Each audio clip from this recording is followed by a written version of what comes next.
Well, good morning. How are you all today? And welcome to Integrative Preparedness. I'm Steve Smith. I'm feeling in kind of a relaxed mood, so I hope you won't mind if I just kind of lean back. I feel like it.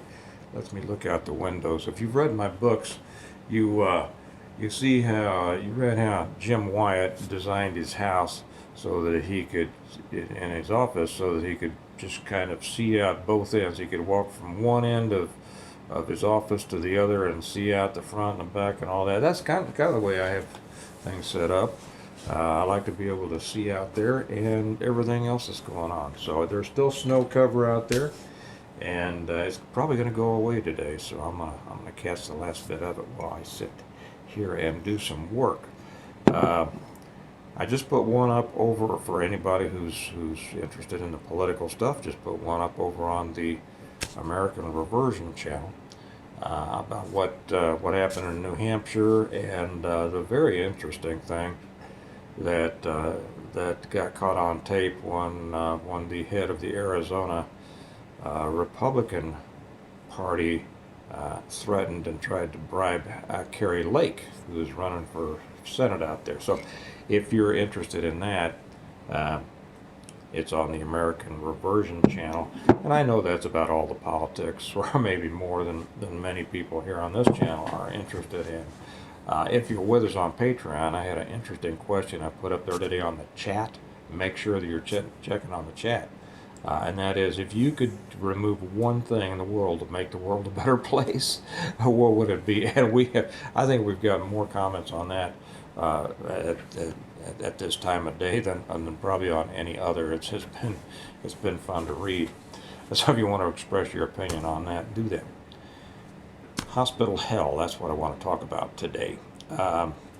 I said some time back that I would talk about my experience in the hospital during the situation in 2020 and for a couple of years after that.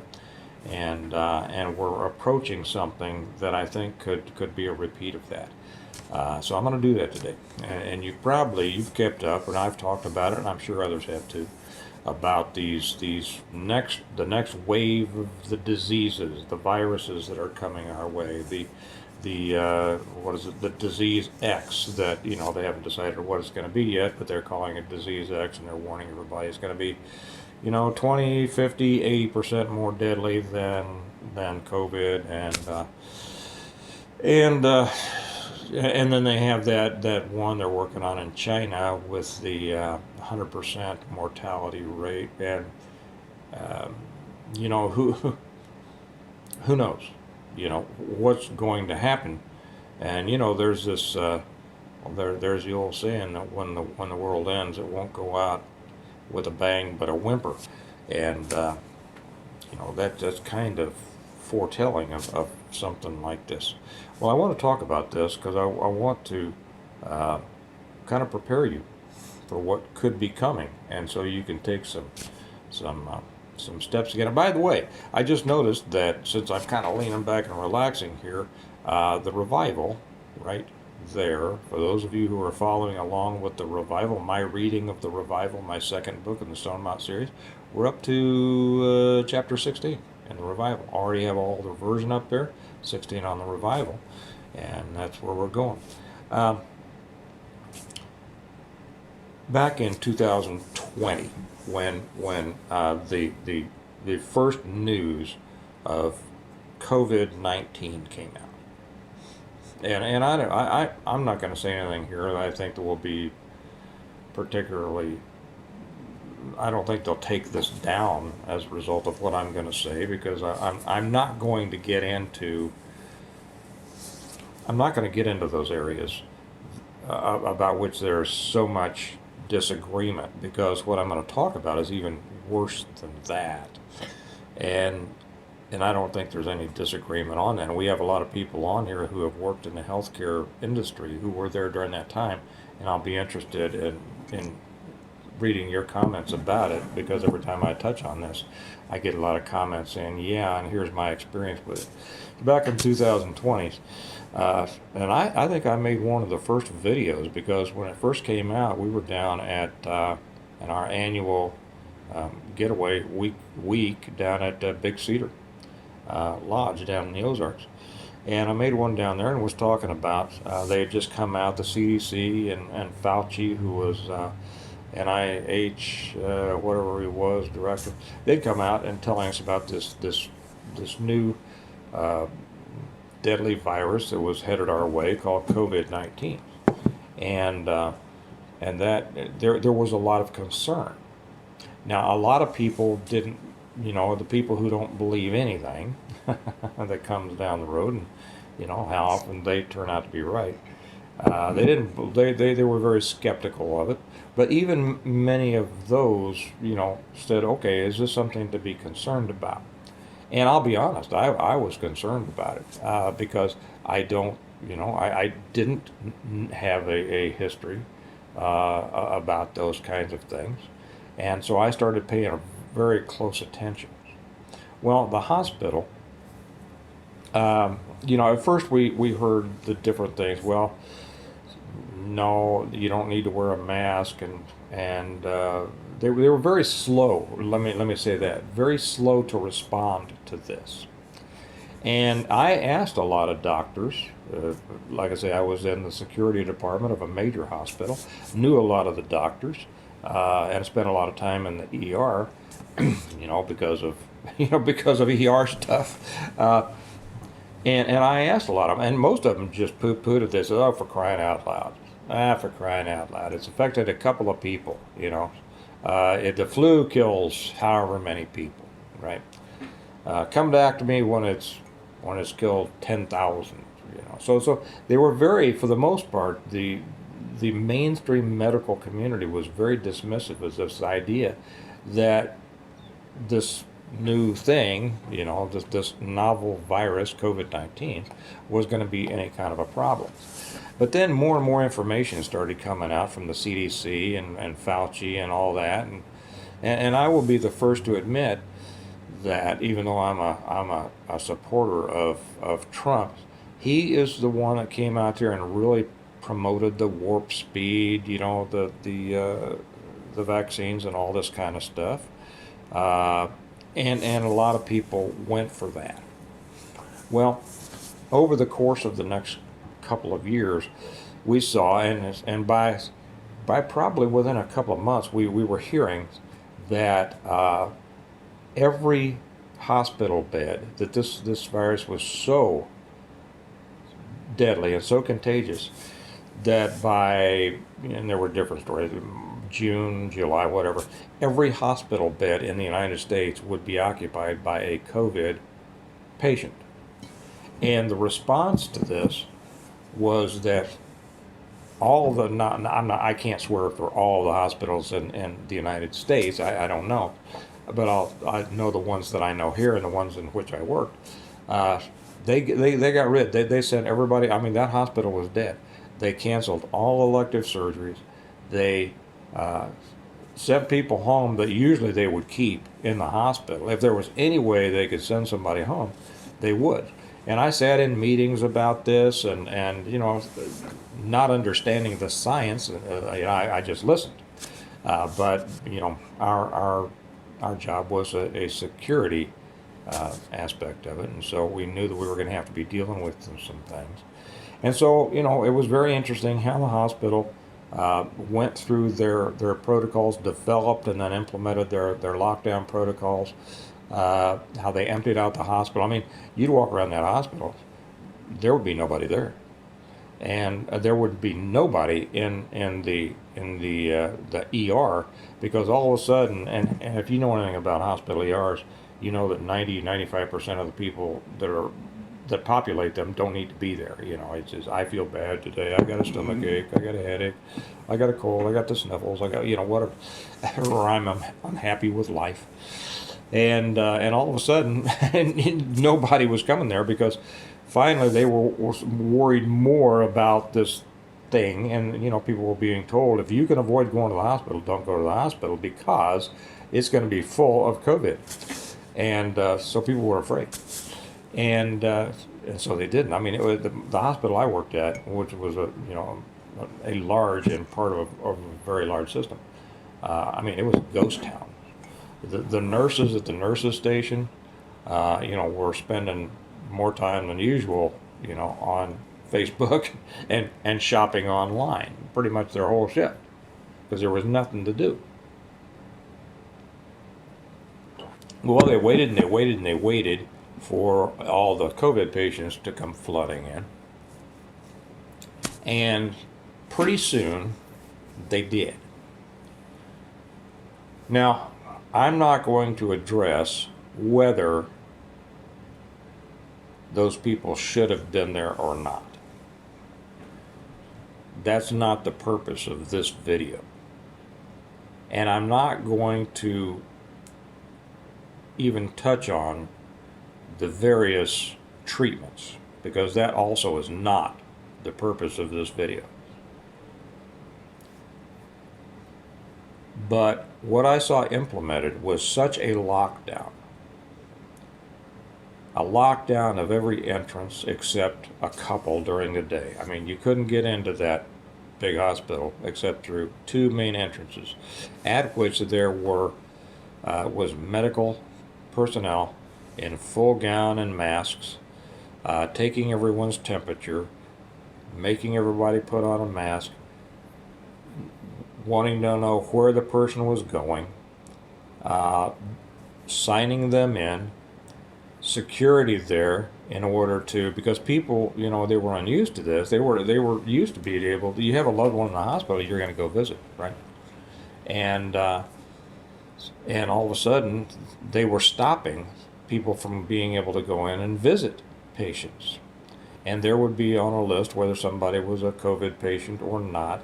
And I don't really remember what the specific protocols for the different areas were, but it finally got to the point to where only one person was allowed to go visit anybody.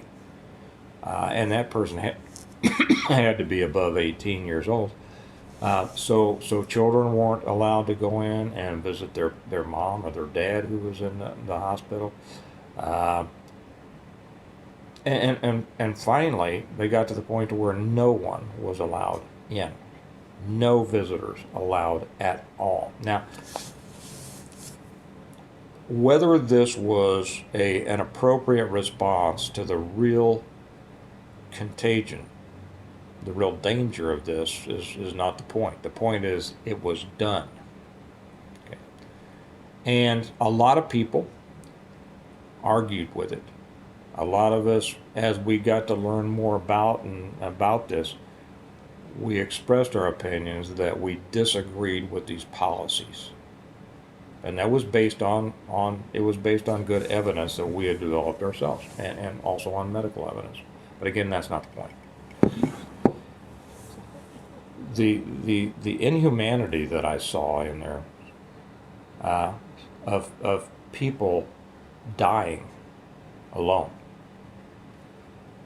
The only people, I mean older people, younger people, but dying alone, not being allowed to have their loved ones with them, spending long periods in a hospital, which is already, not nobody wants to be in the hospital.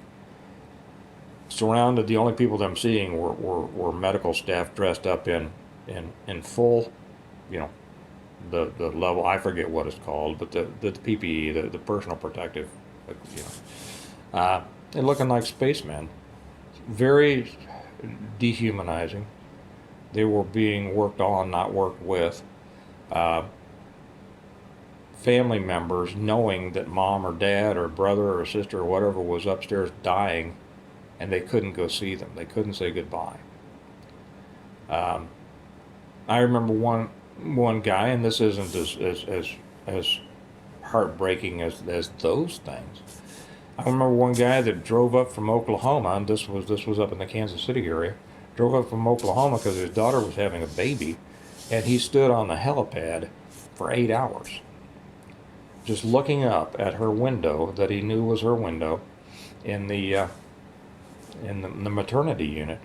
And occasionally her husband would come to the window and wave, and this man stood out there with a sign for 8 hours to let his daughter know he was there, thinking about her. It was just horrendous. what was done to people. I mean, and this is, I mean, totally separate from all the businesses that were shut down, everybody who lost their businesses, lost their multi-generational family businesses, lost their jobs. Uh, and then we saw the big clinics being set up so everybody could get their vaccinations. And we had to, be on guard in case there were problems. And the thing was that many of the people who were responsible for, keeping people out, now many of them were nice. Many of them weren't. Many of them, in both medical and security, got this, allowed this new authority given them to decide whether somebody was going to get her out, in or out, to be the driving factor in how they treated people, and they were just very cold. Some of them, not all of them, but whether they were cold or not, the people weren't getting in, and a lot of people, of course, were very upset, and that was understandable. And then they would call security, and we'd have to go down there and try to smooth it out, and and most of the guys would say, "Man, we understand. We are so sorry that this is the policy of the hospital. I understand your situation. I'll do everything I can. Will you want us to take stuff to your loved one, or whatever we can do, we'll be happy to do. But I'm sorry, but we have to enforce these policies." Well, it finally got to the point that they wanted us to. They were going to require, and the interesting thing was, it went on for a couple of years, and I worked with all these COVID patients. We tussled, like I said, we tussled in the ER with a lot of people. And if you've ever seen an ER, it was getting more and more violent over the years. And we were hands-on with a lot of people, most of the time not wearing a mask, and people would spit at us, and. And I worked in that situation for a couple of years, and then like I've said before, I don't know how many bodies, carried how many bodies down to the morgue, and never got it. Never got it. But even after all of that, the time came that, and when we realized how were these hospitals staying open with all that time they shut down, well, they were getting federal money. They were making money off of all of this. So they were doing very well. And the upper level, administration was doing very well. There were no money problems because tax money was being sent to them. Remember all those stimulus checks and things. And finally, after a couple of years of dealing with all that, the system came out and we're going to require us to take, the vaccine, and for our own reasons, which I won't discuss. We said we weren't going to do that, but many people did, and because many people, even if they didn't want to, couldn't afford to lose their jobs, and so they made that decision to go ahead and take it.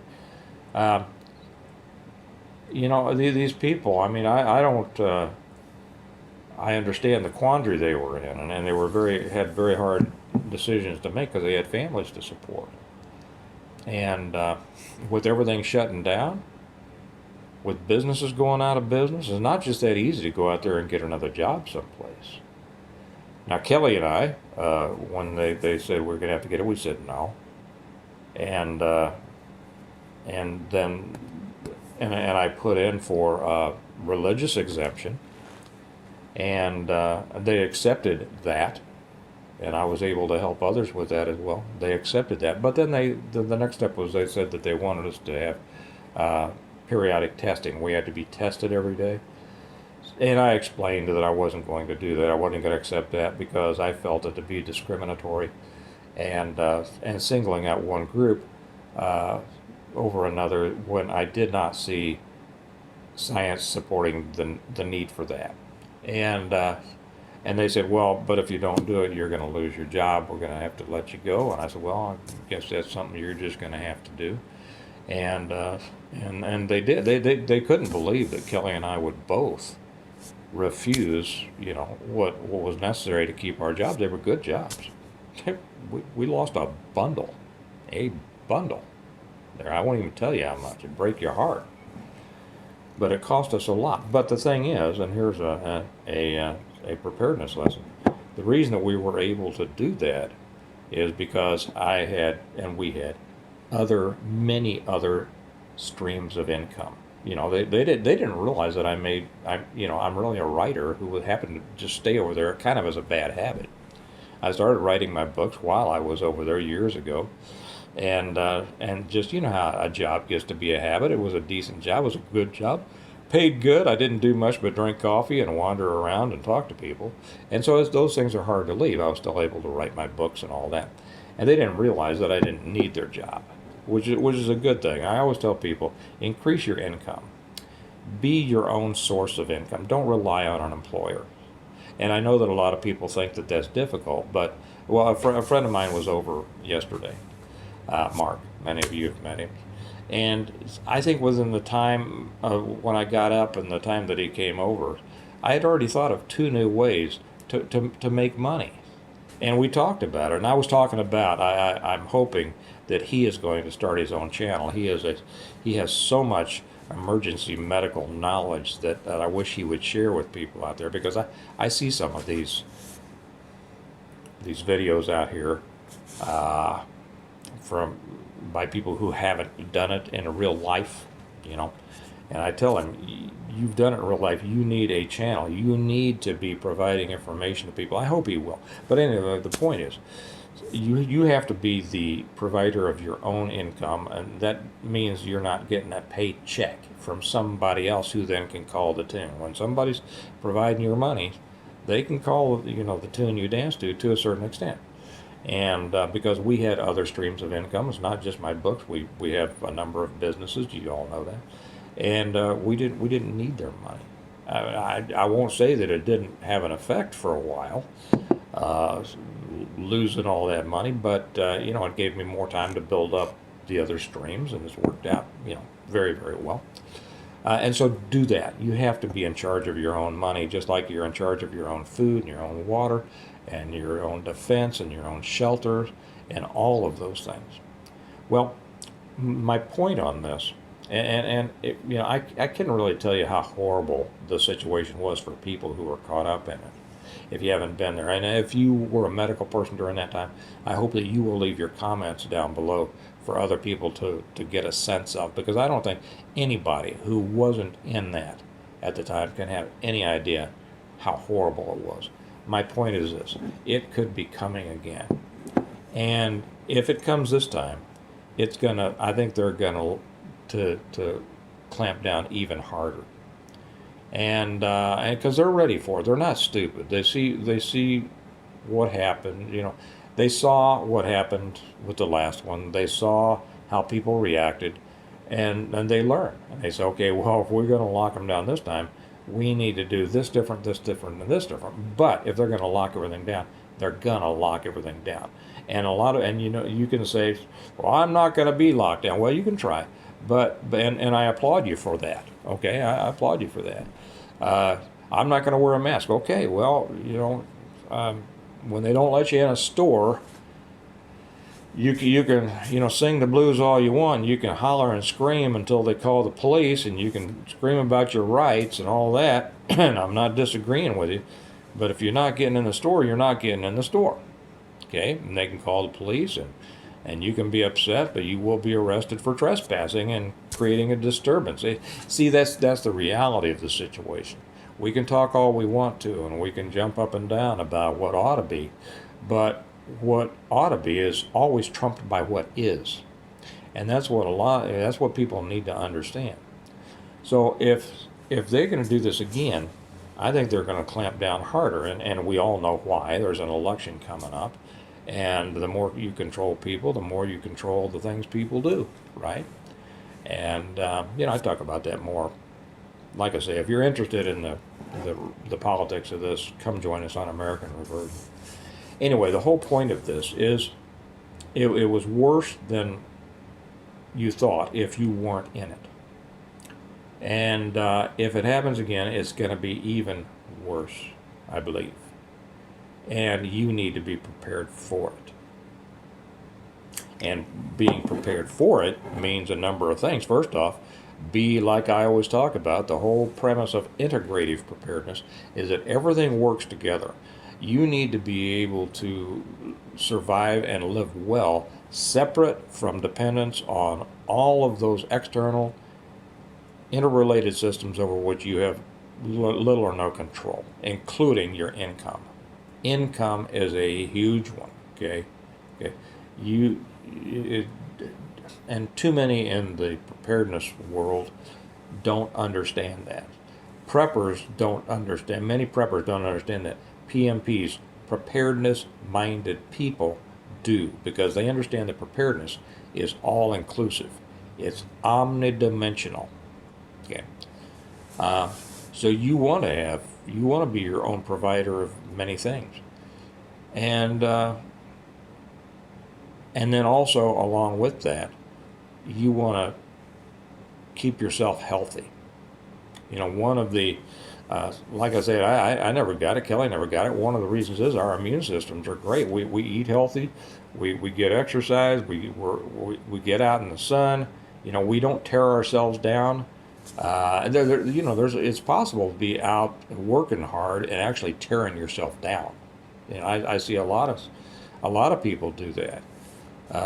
They work outside, all the time, but they're still overweight. They're not in good shape. Hard work does not necessarily mean healthy, to be real honest. And it doesn't mean fit, and it doesn't mean healthy. You have to be healthy. One of the B's that who was it that added this? Might have been, because we have our list of B's, the old beans, bullets, and band-aids and stuff, and then we've added Bible and bros, and then I think, and a couple of our other people have added a couple of, but I think it was Canadian Prepper who said body. That's right, your body is one of your primary tools and preparedness subjects. You have to keep strong, you have to keep agile, and if you're not strong and agile, get strong and agile. And you have to be healthy, and if you're not healthy, get healthy and then stay healthy.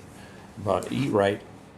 Look up on your own. I'm not going to give advice here. I'll tell you what I do. I take, I don't take a lot of supplements, but I do take a multivitamin. I take a lot of vitamin D. Did you know they discovered years ago that people get colds in the wintertime, not necessarily because they're enclosed within, people always say, well, because it's cold and you're all with a bunch of other people. Well, no, what it was is they're not outside, and they don't get the same vitamin D from the sunlight. They've known that for years, okay? So when I learned about that, I started taking vitamin D. I haven't had a cold all year long. Everybody around me has been sick. I haven't been sick. I stopped getting sick when I stopped taking the flu shot. How about that? That's not medical information. That's just my observation of a great coincidence, right?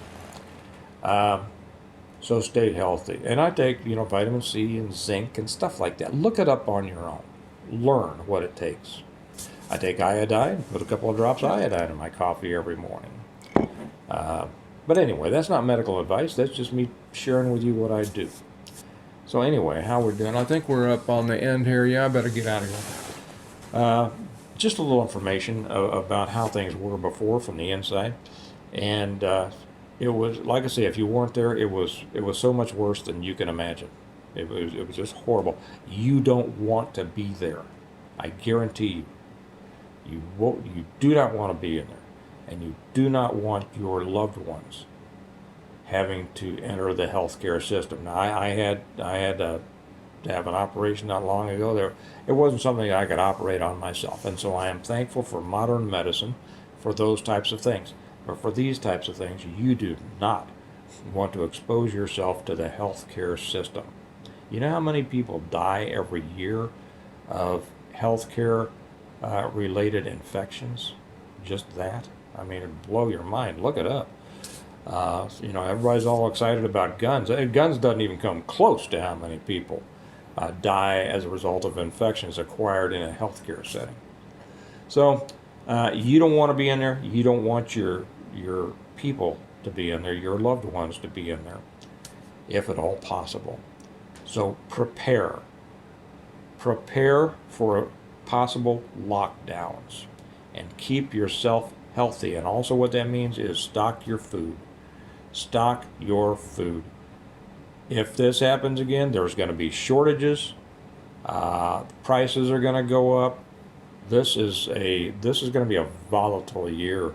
This 2024 with the election, volatile. Whether the things that happen are real or not, you won't know. We won't know. We'll have our opinions, but we won't know, and that's the danger. So that's just my advice for that. Remember, I didn't come on here and say this. I spent all day yesterday signing books and sending them out. This is brought to you by my series, the Stonemont series, my 6 novels on how to prepare for, survive, and rebuild after a complete collapse of everything. Everything you want to know about that stuff is in here, and if you follow this stuff, you'll be ready for everything. Available on Amazon in paperback, Kindle, and now on audio. They're now the whole series on audio. Or you can get them from me by visiting our website, stonemont.us, and order them, and then I autograph them for you. And I love to do that. So you all have a good day. Think about what I said. Get prepared for whatever may come down the road. Remember that we prepare well today in order to live well tomorrow. You're going to live as well tomorrow as you prepare for today. And I'll talk to you later. Bye-bye.